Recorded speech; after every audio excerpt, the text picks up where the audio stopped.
Yeah, it's recording. You just won't be able to see yourself. Oh, really? Yeah. Okay. You I, yeah, it would be easier if you could see yourself. yeah, that's true. That's Yeah. true. But, well, okay. Well, we can work with it. So do a pause and then introduce yourself. Okay.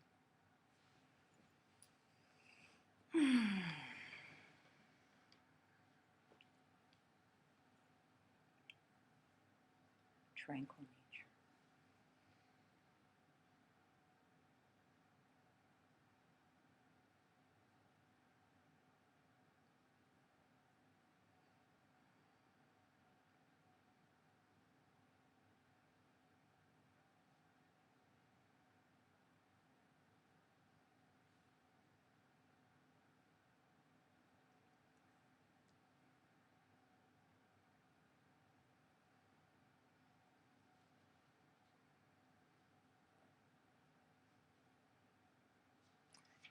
Hello, I'm Nancy Lee Bentley, holistic health expert and author of trulycultured.com. And when I start talking about myself, which I don't like to do too often, but I usually say that I've sum it up by saying that I've done just about everything you can do with food, which might seem strange, but it'd be a long list of things I've done, so we won't go into that. But I've done everything from working with organic farmers and helping to set up the first organic trade association, to baking Prince's purple flowered birthday cake, to developing wheat-free recipes to share, and things like co-authoring Dr. Mercola's Total Health Program book, and then my own more recently, I've co-authored my own. No, not co-authored. I've authored and self-published my own book called Truly Cultured. And here it is. It's called Truly Cultured: Rejuvenating Taste, Health, and Community with Naturally Fermented Foods.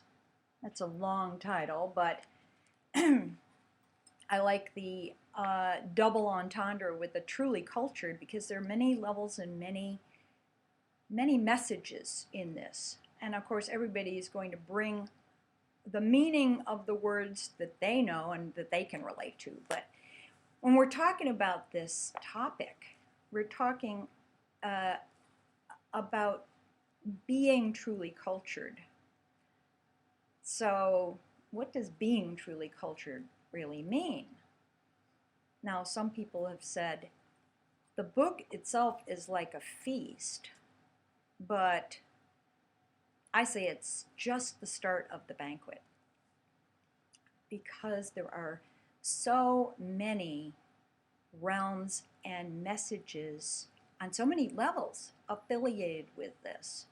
But the center of this message is about cultured foods, live cultured foods, naturally fermented foods. And the center of the live cultured foods are about the bacteria. Bacteria, oh yeah, the ones we're trying to constantly, yes, the ones we're trying to constantly wipe out with our antibacterial soaps and our washes and our so many things. Like, we've really made these bacteria into an enemy.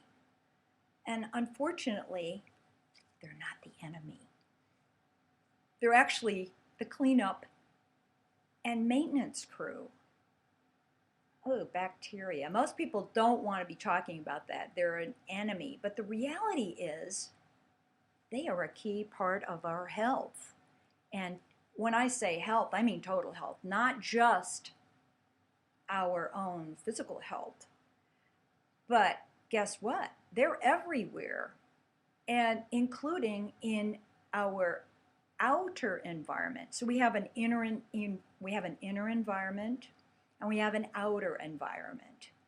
And the reality is that they're really, really important in both of our inner and our outer environment. And so, when I say that, I'm talking about specifically about our digestive system and our gut You know, like, yeah, our guts. Do you have guts? We all do. But the health of your gut is really important to your whole and your wholeness, your whole health and your wholeness. So have you ever said, oh, I got a gut feeling about that? No accident. You have a gut feeling because your gut or your stomach, your digestive system, is your second brain. You haven't heard about that too much probably. Although we're getting more aware about this. But digestion is a key issue in our health. And the reality is that the bacteria, the good, friendly, probiotic bacteria, now you know, you've been seeing ads on television and things like that, and now there used to be no such thing as a yogurt aisle, and now it's a whole section in the health food stores and in the supermarkets, right? That's because probiotic or good, friendly bacteria are really essential to our health, our inner health, in our gut. And guess what? Did you know 78 to 80% of our immunity, our ability to fight off and to keep our body from being in disease, is based in digestion. So, if you have a healthy digestive system, you're going to have a much better chance of being healthy physically and warding off proactively many, many different problems, including all of the degenerative diseases that we've got now are basically digestive related. And that includes even autism. That ultimately includes cancer and cardiovascular diseases and thyroid and on and on and on. So this is not something you're going to be hearing too much from the normal health channels, but the reality is it's a bottom line. And the bacteria are a key part of that digestive health. If you don't have enough good probiotic bacteria in your stomach, in your gut, you're not going to digest your food properly. You're not going to produce the right kinds of hormones and enzymes that you need for your body to function properly, and you're not going to be able to break down the waste products. There are finding now many, more and more, increasingly, every day, there are more studies that are verifying the fact what people knew for a long time, hundreds of years ago, that having a good, healthy digestive system and having those good bacteria in your system is what's going to help you have the most longevity, health and longevity. And where do those come from? Not necessarily taking probiotic pills and capsules from the health food store. The way that people have been getting these foods for many hundreds of years has been through cultured foods. These are the fermented or cultured foods that have traditionally been, well, first of all, they were the first food processing technique, culturing or fermentation. And then, most people don't realize, all our favorite foods are these cultured foods. Like what? What are some cultured foods? Well, most people know yogurt and sauerkraut, not my favorite, but cultured vegetables, cultured meats like sausages and hams and bacons and things like that. And there's cultured bread. How about sourdough breads and things like that? Chocolate, cheese, wine, beer. So many of our favorite foods. All the condiments were originally these cultured foods, but we're not talking about just adding vinegar stuff. Vinegar is the end product of this process. But when you have good bacteria, they naturally act on food. Like, well, look, when you put apple juice in a container on the counter, and it's not pasteurized, it's just fresh apple juice, you leave it on the counter, it's going to go through a fermentation process, and you're going to get those bubbles, and then it's going to start to get peppy, and then it starts to develop spirited. It does start to develop a little bit of pep and alcohol. That's the fermentation process. It's a natural process. It goes on just naturally, like shift happens. But now we have, the food industry has short-circuited the process with like adding vinegar, the end product, so they can standardize it and put it into interstate commerce and blah, blah, blah, blah. But the healthiest, most beneficial kind of cultured foods, which are the source of these good bacteria, are the ones that are naturally fermented. The bacteria actually come out of the air and they're in the foods, and it creates the good conditions for producing those helpful bacteria that your body needs to have good digestion and breakdown of foods and build up of your system and uptake of nutritional good nutrients. So they're really important for your inner health or your inner ecology. But as most things, and as it works out, just about everything in nature works in circles and cycles, and so that process is in our bodies. We're just a mirror of what's going on in the environment. So in the outer ecology, you've got the bacteria, and we've got some major problems like, E. coli outbreaks in spinach, and we've got genetically modified bacteria. That's a whole other subject. We'll talk about that another time. But these bacteria have been changing and aberrating and changing their ability to deal with the environment. They change their structure, they morph and try to adapt to the conditions that they're in. The bottom line is that in the fields, we've got an upset ecology, so we have pesticides and herbicides and things like that that are not even working anymore. The fact that we have to have them is an indicator that our outer ecology is out of whack. But the point that I'm trying to make here is that there are all these mirrors that are operating at a deeper level, and that if we just look and see the similarities that are going on, we see mirrors going on all over the place. We are mirrors to each other, and we are mirrors of what's going on inside ourselves and outside ourselves, and that's what's happening in our world today. Just take a look around. It's a complex, dynamic subject. It's not one soundbite. So we can only touch on the surface here, but run through, for example, just some of these benefits of cultured foods. Like, taste. And you notice the subtitle of the book is Rejuvenating Taste, Health, and Community with Naturally Fermented Foods. So, taste, we already talked about everybody's favorite foods are these culture foods, which we don't really realize most of our favorites are.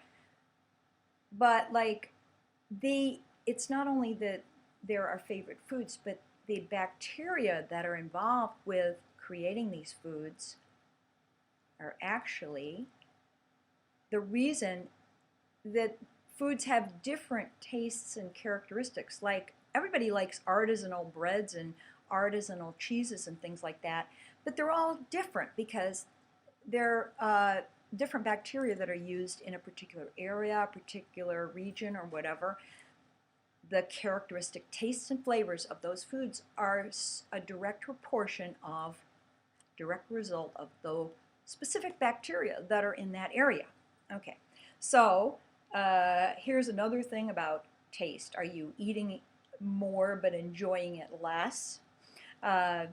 You'll find that if you're eating healthy, probiotic live cultured foods, you're going to really enjoy the taste of them. And of course, it's always better to eat nutrient-dense foods, real foods that are locally produced in your area, organic, raised as much in balance with ecology as possible. So naturally raised, naturally fermented. Okay, so taste. Why shouldn't good food taste good? We know that. And the reality is the taste of like organic foods, generally people will agree. Organic food tastes better. Why? Because there's more minerals and more nutrients. And taste is a reflection of the nutrition. That's not something you hear a lot either, is it? It's a part of it. Okay, health, we've talked a little bit about already about the digestive system and how important that is. The health of your gut, the health of your second brain, the gut brain, which is supposed to work with the mental brain. They're supposed to work together so we can be balanced people. And the reality is when you start feeding these good probiotic foods to kids, even with autism, they actually start connecting up their brain. Their behaviors improve. They actually start really thinking and being able to function in a whole manner.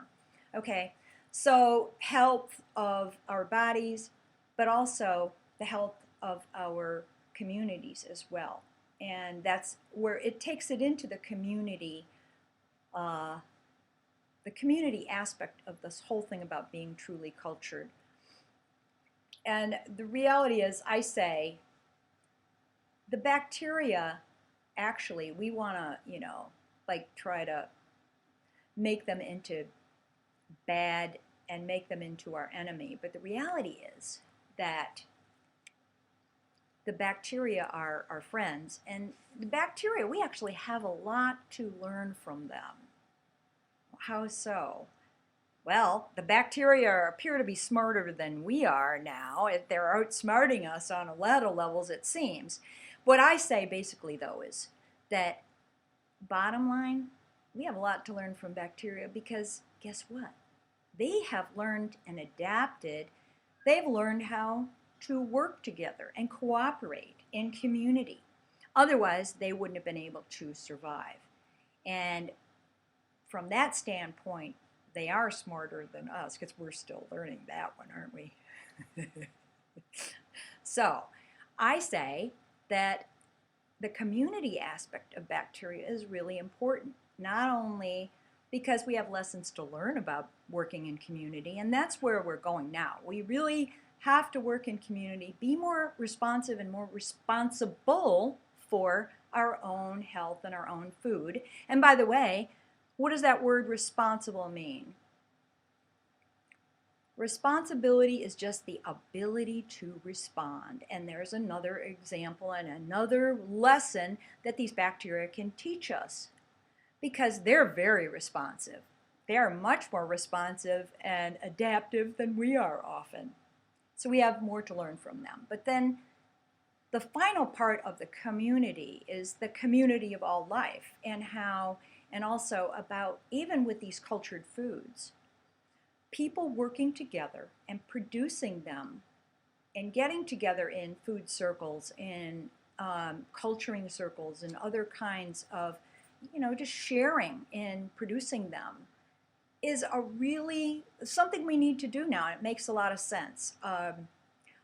Besides, one of the things I was going to, one of the examples of cultured foods that a lot of people know about now are the cultured drinks like the kombucha tea, which is actually, and I always go like, you have a food that's healthy from black tea and sugar.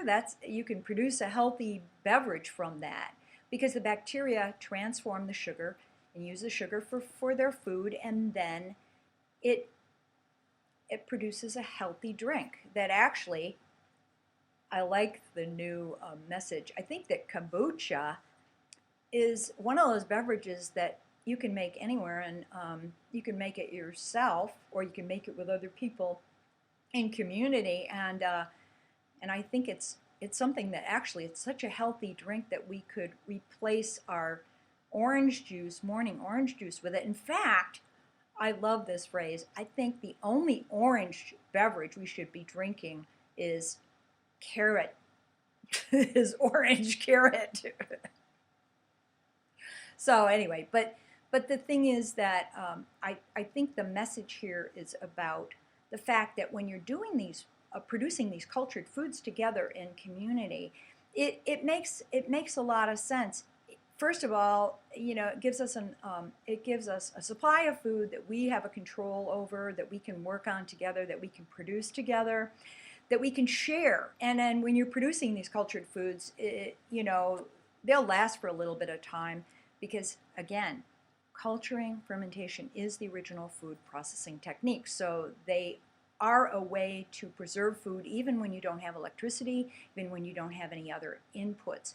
And then they will last for a while, and then the final thing I think is about just getting together and enjoying food and enjoying working together and enjoying the fellowship that comes from producing food together and enjoying it. So to me, it's almost like a no-brainer about the benefits of these foods. They're on many different levels because I think the community of all life and the community around food, it makes the most logical sense, and where we all need to go, being more responsible, being more involved in proactively producing good foods, because this is where it's at. This is where we can save the most money. This is where we can avoid all of these negative things like, all of those, chemical stuff that we don't want in our food system. At least I don't. And we can have more control over having good food. So, on many, many levels, I always say we should support bacteria because they're the only culture some people have. You notice I like to do a lot of wordplay, but I just want to sum up in saying you can actually read more about this dynamic subject either in the book Truly Cultured, which, by the way, is half of it is a cookbook, which we have in the back, lots of different recipes here about fermented foods, basic fermented foods from all over the world. There's about 80 different varieties. So we have a lot of different foods that are, even breads, beverages, all kinds of things. Recipes from all over the world. There are 40 basic fermented food recipes in this cookbook, and then there are another 100 and some recipes that are using fermented foods that you've made. And some of them are simple and some of them more complex. But I try to give you all that you need to get started on it and start producing these foods in your own kitchen, in your own cooperative kitchens with each other. Much cheaper, much healthier way to eat. So the cookbook, you can work and get all the sort of basics that you need. It's not rocket science. You're going to learn by doing. But I'll giving you what I can to help you to get started with this in terms of everything from containers to, can I get poisoned if something goes wrong? So I try to give you as much information as possible, recipes, and then how-tos and sources and all that kind of stuff. A lot of people, though, and the reason why this book is actually Truly Cultured has been called an opus, because it's actually a whole feast of information. And the first part is all about how did we get into this situation here in the world where we have this upset inner and outer ecology situation. We've got all these weird diseases and weird stuff going on in the land and everything. It's no accident. It's no surprise when you really understand about the microorganisms and the history of fermentation and how our culture has evolved, because where do you think the word culture comes from? But food culture, bacterial culture, microorganism culture, and culturing of foods. This is where our food system has developed from. So I show the whole history there, and how did we also get in this whole mess with all of the current food supply and the current situation with our food systems. And I relate all of it down from my original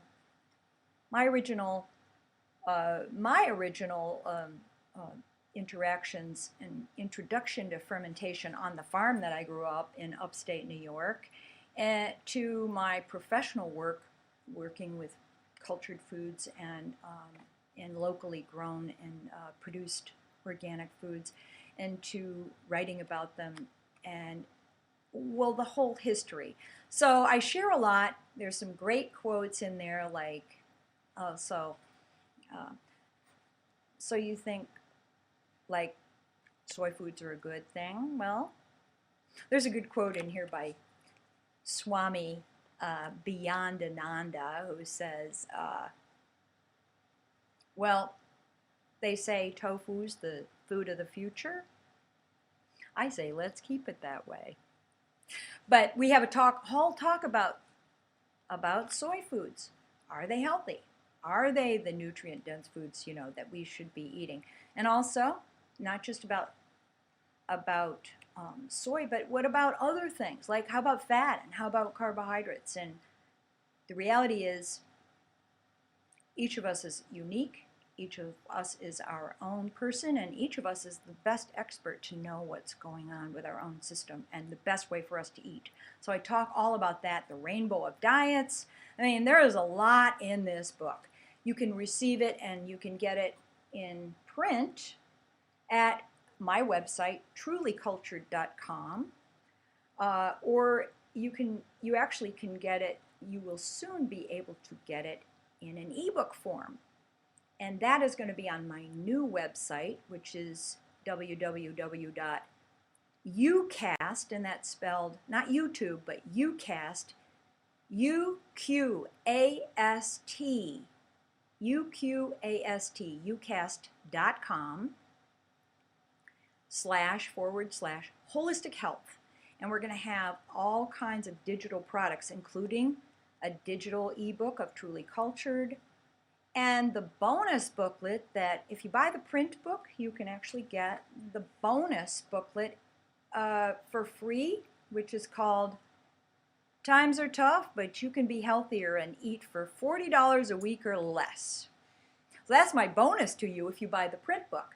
I also have that book as an ebook, and we're going to be providing a lot of opportunities to get into this whole topic, to eat healthy, to eat delicious, to eat cheap, to eat really in a truly cultured way, and not just eat truly cultured, but be truly cultured, because this is what it's about. And it's about being whole people and enjoying each other, enjoying food, enjoying life. So I hope that you will enjoy this and realize that this is a dynamic topic. It's not a one sound bite issue. So the more you get into it, wherever appeals to you, start. That's what I say. And if you can visit me at trulycultured.com or at ucast.com, Holistic Health. And if you have questions or you want to talk to me or ask me a question or whatever, you can email me, nancy@trulycultured.com. So, thank you very much. And remember, support bacteria. They're the only culture some people have. Namaste.